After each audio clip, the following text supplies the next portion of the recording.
দাম বাড়ানো হলো কেন এই বিজেপি সরকার? ঠিক ঠিক ঠিক বিজেপি সরকার, সাম্প্রদায়িক বিজেপি সরকার বলে বৃদ্ধি করা হলো কেন এই বিজেপি সরকার? জবাব দাও। ওষুধের দাম বাড়ানো হলো কেন বিজেপি সরকার? জবাব দাও।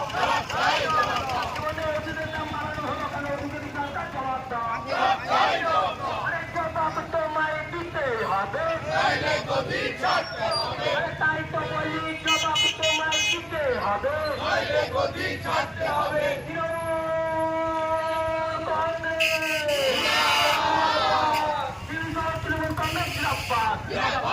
করতে হয় মমতা ব্যানার্জির কাছে পরামর্শ নিন কিভাবে মানুষের জন্য উন্নয়ন করতে হয়।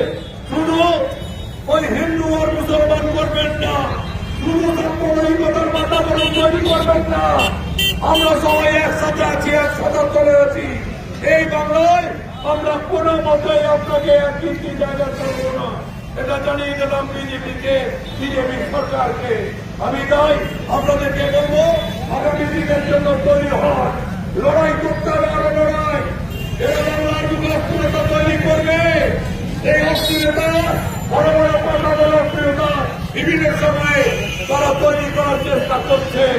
আমরা একসাথে যেমন আছি, এই বাংলার মানুষ মমতা ব্যানার্জির প্রতি আস্থা রেখেছে, অভিষেক ব্যানার্জির প্রতি আস্থা রেখেছে, আমাদের জেলার আমাদের সভাপতি অনুব্রত মন্ডলের প্রতি আস্থা রেখেছে। তাই আমরা একসাথে করে থাকবো। বলুন সবাই একসাথে আমার সঙ্গে সুর মিলিয়ে মমতা ব্যানার্জি।